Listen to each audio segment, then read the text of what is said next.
Introdução. Gestão da produção é um papel importante dentro do sistema produtivo em todos os quesitos, desde suas abordagens e custos dentro do sistema. Os sistemas de produção foram criados ao longo dos tempos ao passo que as civilizações evoluíam. Os processos e recursos de produção utilizados na época para as construções das pirâmides egípcias, do Partenon grego, da Grande Muralha da China e dos aquedutos e estradas do Império Romano, por exemplo, não eram cientificamente relacionados aos termos de sistemas produtivos, mas mesmo assim contribuíram de forma considerável para a evolução das técnicas, que hoje chamamos de gerenciamento da produção. Ainda no século XVII, os sistemas de produção eram chamados de sistemas caseiros, por serem realizados em casas ou cabanas, onde os artesãos orientavam aprendizes a executarem o trabalho manual nos produtos. Em 1770, na Inglaterra, a Revolução Industrial marcou o surgimento do sistema fabril, substituindo a força humana e da água pela força mecanizada, sendo necessária a organização de máquinas, pessoas e outros recursos para uma produção mais eficiente. A Revolução se expandiu da Inglaterra para a Europa e Estados Unidos, onde o conceito de peças intercambiáveis, criado pelo inventor americano Eli Whitney, em 1790, permitia uma linha de montagem mais flexível, fazendo uma padronização nos encaixes de peças. Outro fato marcante para a indústria prosperar nos Estados Unidos foi o pós-guerra civil, no século XIX. Neste período, houve uma mudança estrutural, separando o capitalista do empregador, com os administradores se tornando empregados assalariados dos financistas que possuíam o capital. A colonização do oeste dos Estados Unidos criou a necessidade por novos produtos e as ferrovias se tornaram a segunda grande indústria americana. Todos esses desenvolvimentos prepararam o cenário para a grande explosão de produção no final do século XX. Um novo ambiente socioeconômico surgiu e, percebendo a necessidade de abastecer os maciços mercados, um grupo de engenheiros, executivos comerciais, consultores, educadores e pesquisadores desenvolveram métodos e a filosofia da administração científica. Frederick Winslow Taylor é conhecido como o pai da administração científica. Ele estudou os problemas fabris cientificamente e popularizou a noção de eficiência. Seus seguidores ficaram conhecidos como especialistas em eficiência, engenheiros de eficiência e engenheiros de produção. A aplicação teórica da administração científica foi realizada por Ford no início do século XX, tendo como elementos principais os desenhos de produto padronizados, produção em massa, baixos custos de manufatura, linhas de montagem mecanizadas, especialização de mão de obra e peças intercambiáveis, incorporando os métodos eficientes em suas fábricas. Entre as duas guerras nasceu, entretanto, nos Estados Unidos, o movimento das relações humanas e behaviorismo, defendendo a importância da motivação, de um ambiente adequado de trabalho e de um clima organizacional. Com a chegada da Segunda Guerra Mundial, aumentou a necessidade por força de trabalho especializada, suprimentos, aviões, materiais e outros recursos. Essas necessidades eram atribuídas às decisões administrativas complexas, que deveriam usar a alta inteligência e tecnologia. Técnica de pesquisa operacional passaram a ser abordadas por militares de forma integrada.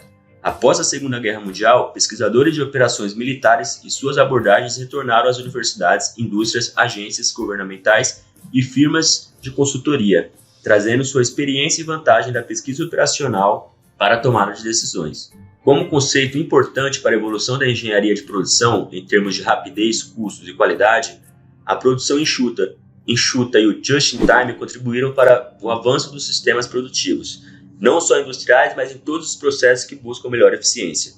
Uma mudança considerável para a administração da produção foi a crescente disseminação de serviços nas economias, empresas aéreas de entretenimento, de transporte, turismo, alimentação, bancos, entre outras, ofertam uma gama de possibilidades de serviços que a sociedade atual consome ao mesmo tempo e que melhora a sua qualidade de vida. Sendo o setor das indústrias de serviços cada vez maior, operações complexas devem ser realizadas de maneira eficiente, destacando a importância de gerência operacional nos dias de hoje. Notadamente, a globalização eliminou as fronteiras entre os países, aumentando a competição entre as empresas de todo o mundo. A velocidade, qualidade e o baixo custo nas operações, além do uso da tecnologia, impactam positivamente no produto ou serviço final. A eficiência nos processos internos e fluxos de atividade de uma organização se tornam vantagens competitivas no mercado volátil quando trazem para os clientes a satisfação no produto consumido ou no serviço adquirido, a baixos custos ou custos inferiores ao do concorrente. Contudo, a administração da produção e operações pode ser entendida como um sistema ou como uma função. Seus gerentes são responsáveis pelo gerenciamento ou administração de todas as atividades do sistema produtivo de uma organização, que basicamente transformam insumos em produtos e serviços. Introdução à administração. Antes de iniciar diretamente o tema de gestão da produção, Olá, peço desculpas por interromper sua aula por um breve momento, mas tenho algo importante e vantajoso para compartilhar com você. Se você está gostando desta aula, tenho uma ótima notícia. Agora você pode levar sua experiência de aprendizado para o próximo nível fazendo sua matrícula em nosso site. Ao se matricular, você terá acesso exclusivo a uma série de benefícios. Primeiro, você pode baixar a apostila completa do curso em PDF, perfeita para acompanhar as aulas e revisar o conteúdo sempre que precisar. Além disso, ao concluir o curso, você terá a oportunidade de adquirir um certificado de conclusão, um grande passo para o seu desenvolvimento profissional e acadêmico. E sabe o que mais? Ao assistir às aulas diretamente em nosso site, você terá uma experiência de aprendizado sem interrupções ou propagandas. Isso significa mais foco e eficiência no seu estudo. Então, não perca essa chance. Clique no link na descrição deste vídeo ou visite nosso site para se matricular agora mesmo. É rápido, fácil e vai transformar a maneira como você aprende. Agora, vamos voltar à aula. Obrigado por sua atenção e nos vemos no site. Gestão da produção, é preciso entender o que é administrar ou como está sendo utilizado no período atual o termo gerir gestão. Precisamos primeiramente entender os conceitos, níveis e funções de gestão de uma empresa ou indústria para então nos aprofundarmos na gestão de produção propriamente dita. Conceito de administrar, gerenciar ou gerir. Significa planejar, organizar, liderar e controlar os recursos a serem utilizados e atividades a serem executadas, a fim de atingir objetivos pré-estabelecidos de tal organização. Os níveis de gestão são divididos em nível administrativo, que se preocupa com o estabelecimento de missões, objetivos, planejamento, organização e controle para se atingir os objetivos definidos. Alta administração ou cúpula diretiva, média administração. E o nível operacional, que se preocupa com a produção, supervisão, motivação dos empregados e execução a fim de atingir os objetivos. As funções normalmente desempenhadas pelos administradores. Planejar, que é a função do administrador de escolher ou estabelecer a missão da organização, seu propósito e objetivos e determinar as diretrizes, projetos, programas e estratégias necessárias para atingi-los. Organizar, que é definir os recursos humanos, equipamentos e materiais, estabelecer procedimentos, métodos, sistemas e padrões para a realização dos objetivos da organização. Dirigir é a função do administrador, através de sua liderança, de influenciar os empregados para alcançar os objetivos, o que requer qualidade, estilo e poder de comunicação, motivação e disciplina. Controlar. Definir meios para se ter a certeza de que o desempenho planejado está sendo efetivamente atingido. A evolução da administração, a administração científica de Frederick Taylor, a administração industrial de Henry Fayol. Princípios básicos de administração do Fayol. Fayol desenvolveu 14 princípios gerais de administração que se aplicam a todos os tipos de organização. Eram considerados flexíveis e capazes de ir ao encontro das necessidades administrativas se usados com inteligência, experiência, capacidade de tomar decisões e senso de proporção. São eles: divisão do trabalho. Executando somente uma parte da tarefa, um trabalhador pode produzir mais e melhor com o mesmo esforço. A especialização é a maneira mais eficiente de usar o esforço humano. Autoridade e responsabilidade.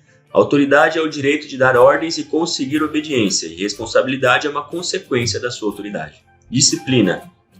É necessário haver obediência às regras da organização. A melhor maneira de ter bons chefes e regras justas e claras e bons acordos é aplicar as sanções com justiça. Unidade de comando. Deve haver somente um chefe para cada empregado. Unidade de direção. Todas as unidades da organização devem seguir em direção aos mesmos objetivos através de um esforço coordenado. Subordinação do interesse individual ao geral. Os interesses da organização devem ter prioridade sobre os interesses dos empregados. Remuneração dos empregados. O salário e a compensação para os empregados devem ser justos, tanto para os empregados como para a organização. Centralização. Deve haver um equilíbrio entre o envolvimento do empregado, através de centralização, e a autoridade final do administrador, através da centralização. Hierarquia. As organizações devem ter uma via de autoridade e comunicação, que vem do alto até os níveis mais baixos e deve ser seguida pelos administradores e pelos subordinados. Ordem. Pessoas e materiais devem estar em lugares adequados e no tempo certo para o máximo de eficiência. Isto é, um lugar para cada coisa e cada coisa em seu lugar. Equidade. É necessário bom senso e experiência para assegurar um tratamento justo a todos os empregados, os quais devem ser tratados da mesma forma. Estabilidade de pessoal. A rotatividade de mão de obra deve ser diminuída para manter a eficiência da organização. Iniciativa. Os empregados devem ser encorajados a desenvolver e implementar planos de melhorias. Espírito de grupo. A administração deve promover um espírito de unidade e harmonia entre os empregados para um trabalho em grupo. Pontos em comum entre as contribuições de Taylor e Fayol. O conceito da universalidade da administração, apesar de eles partirem de polos opostos da hierarquia organizacional. A contribuição principal de Taylor para o campo da teoria da administração foi a ênfase dada à análise racional dos problemas, porém pouco contribuiu para os princípios específicos de administração que foram demonstrados por Fayol. Fayol não aceitava bem a visão de Taylor, mas aceitou a contribuição dele quando compreendeu que seu trabalho completava o de Taylor. Perspectiva da abordagem científica. A abordagem científica trouxe muitos benefícios e pode ainda ser aplicada em determinados tipos de trabalho, como quando o tempo é um fator crítico na realização da tarefa e quando o número de pessoas envolvidas é grande em relação ao espaço disponível, além de condições de tensão ou quando está envolvida uma questão de sobrevivência, por conta do tipo de estrutura autoritária. As teorias e princípios de Taylor e Fayol proporcionaram um aumento de produtividade, porém muitas vezes não levaram suficientemente em conta o fator humano sempre presente nas organizações. Abordagem comportamental. A abordagem da administração que deu ênfase ao tratamento favorável aos empregados, em vez de só focalizar seu desempenho ou produtividade. A abordagem comportamental é também denominada orgânica ou humanística. Os principais defensores deste tipo de abordagem foram Robert Owen, escocês, proprietário de uma fábrica socialista, pai da administração de pessoal; Hugo Munstenberg, pai da psicologia industrial; e Max Weber, sociólogo, que mostrou que a burocracia era a maneira ideal de se fazer a transição da administração de pequenas empresas para a administração profissional de empresas de grande porte. A abordagem contemporânea, que é uma abordagem híbrida ou síntese das abordagens científica e comportamental. A abordagem quantitativa ou métodos quantitativos, técnicas de tomada de decisões que se utilizam de modelos matemáticos e comumente exigem o uso de computador. Podem ser usadas para ajudar os administradores a solucionar problemas numa grande variedade de situações administrativas, incluindo tomada de decisões e administração de operações. E por fim, abordagens sistêmicas, que integra todas as funções da administração, constituindo um complexo organizado de ambientes, recursos e atividades. Um sistema é composto de entrada de insumos, os inputs, operações ou processos, e produtos ou outputs. E aí, tudo bem? Estou passando apenas para deixar um recado bem rápido para você que acabou de ver essa aula e que gostaria de assistir a todas as aulas desse curso. É bem fácil, basta você clicar no link que está na descrição deste vídeo ou acessar www.novacursos.com.br. Fazendo sua matrícula em nosso site, você terá acesso a todas as aulas desse curso e mais centenas de outros cursos, além de poder fazer avaliação. E caso você queira, poderá estar adquirindo o certificado com um valor bem acessível. Esse foi o recado que eu queria dar, aguardo sua matrícula. Até breve!